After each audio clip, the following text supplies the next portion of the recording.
Severe ఓం ప్రేక్షకులకు నమస్కారం. కార్తీక మాసం పవిత్రమైన మాసం. పావన నది స్నానాలతో, తీర్థయాత్రలతో, శివ దామోదర ప్రత్యేక పూజలతో ఊరువాడ భక్తి పారవర్షంతో మోక్ష మార్గంలో తరిస్తుంటారు. హరిహరుల క్షేత్రాలు భక్తజన సంద్రంతో అలరారుతాయి. ఈ కార్తీక మాస పర్వదినాల శుభ సమయంలో ఆచరించవలసిన పూజా నియమాలు, వ్రత విధుల గురించి తెలియజేసేందుకు మనతో ఉన్నారు ప్రముఖ ఆధ్యాత్మికవేత్త శ్రీమాన్ రుంపిచర్ల యోగానంద లక్ష్మీ నరసింహాచార్యులు గారు ఉన్నారు.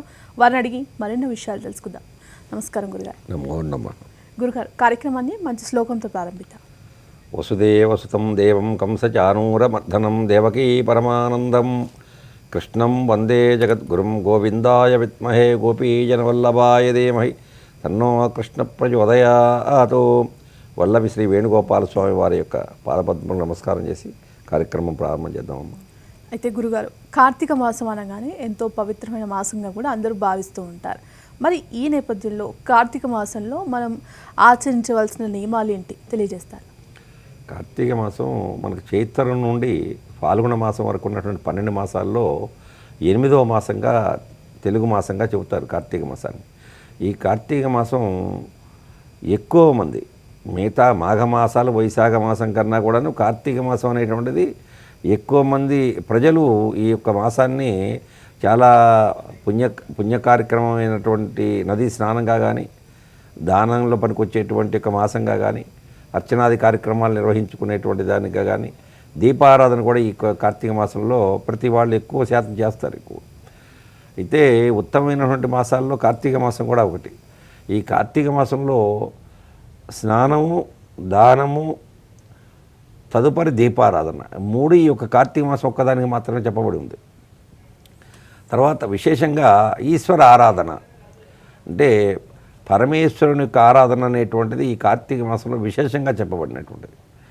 వేరే మాసాల్లో ఈ పరమేశ్వరుడికి అంత ప్రాముఖ్యత ఉన్నప్పటికీ కూడాను కార్తీక మాసంలో ఎక్కువ మంది ప్రజలు ఈ యొక్క పరమేశ్వరుడి యొక్క ఆరాధన, పరమేశ్వరుడి యొక్క ఆయన యొక్క ప్రీత్యర్థం నక్తాలు అంటే ఉదయం పూట భోజనం చేయకుండా రాత్రిపూట నక్షత్రాలు వచ్చిన తర్వాత భోజనం చేయటం అనేటువంటిది నక్తాలుగా చేస్తారు. అన్నీ ఎక్కువ మంది చేసేటువంటిది కార్తీక మాసం. అందుకని చాలా విశేషమైనటువంటి ప్రాముఖ్యత కలిగిన మాసాల్లో కార్తీక మాసం ఒకటి. అయితే గురుగారు, ముఖ్యంగా మనం కార్తీక మాసంలో ఏ దానాలు చేస్తే మనకు శుభ ఫలితాలు కలిగిస్తాయంటారు? ఈ కార్తీక మాసంలో వైశాఖ మాసం జలదానానికి చాలా ప్రాముఖ్యత ఇచ్చారు. అట్లాగే కార్తీక మాసంలో దీపదానానికి ప్రాముఖ్యత ఇచ్చారు. విశేషం ఏంటంటే అజ్ఞానంధకారం ప్రజలందరూ కూడా ఇవాళ లక్షలు పెట్టి చదువుకోవటం కానీ, లక్షలు వెచ్చించి చదివించడం కానీ చేస్తున్నారు. వీటిలో జ్ఞానవంతమైనటువంటిది, సంస్కారవంతమైనటువంటి చదువు అనేటువంటి చాలా తక్కువ. అయితే ఒక 10 రూపాయల సంవత్సరం పూర్తిగా ఫీజు 10 రూపాయలు చెల్లించినటువంటి రోజుల్లో దాంట్లో జ్ఞానం అనేటువంటిది ఉంది, సంస్కారవంతమైనటువంటిది ఉంది. చిన్న ఉదాహరణ ఒకటి చెబుతాను. పూర్వం రోజుల్లో ఒక 20 సంవత్సరాలు 10 సంవత్సరాల క్రితం స్కూల్లో ఒక కాపీ పుస్తకం అంటే ఏర్పాటు చేసేవాళ్ళు. చేసి తల్లిని మించిన దైవం లేదు అని పైన రాసి ఉంటే దాన్ని కింద ఒక 20 లైన్లు ఉంటే రోజు రాసుకురమనేవాడు. ఆ విధంగా రాసుకొని వచ్చేటప్పుడు ఏదన్నా ఒక తలకట్టు కానీ దీర్ఘం కానీ పొరపాటున కనుక ఈ 10 లైన్లో ఏ ఒక్క లైన్లో రాసినప్పటికీ కూడాను అది మళ్ళీ కొట్టేసి మళ్ళీ తెల్లారి పొద్దునే మళ్ళీ రాయాలి అనేటువంటి నిబంధన పెట్టేవాడు. కానీ ఇన్ని లక్షలు వెచ్చించినటువంటి యొక్క చదువుల్లో వెచ్చించి తల్లిదండ్రులు చెప్పించేటువంటి పిల్లలకు చెప్పించేటువంటి చదువులో కానీ, లేదా వీళ్ళు చదువుని ఎంచుకొని ఈ విద్య అయితే నాకు బాగుంటుందనేటువంటిది ఎంచుకునేటువంటి యొక్క విద్యలో కానీ ఇలాంటి సంస్కారవంతమైనటువంటిది, జ్ఞానవంతమైనటువంటిది లేదు. అయితే 86 కోట్ల జీవరాశుల్లో పరమ జ్ఞానం కలిగినటువంటి వాడు మానవుడు ఒక్కడే. ఇది తప్పు, ఇది ఒప్పు, ఇది మంచి, ఇది చెడు. ఈ చెడు చేస్తేనే దాని ఫలితాన్ని మనమే అనుభవిస్తాం, మంచి చేస్తే దాని యొక్క ఫలితాన్ని కూడా మనమే అనుభవిస్తాం అనేటువంటి యొక్క జ్ఞాన సంపన్నమైనటువంటి యొక్క జీవి యొక్క మానవుడు మాత్రమే.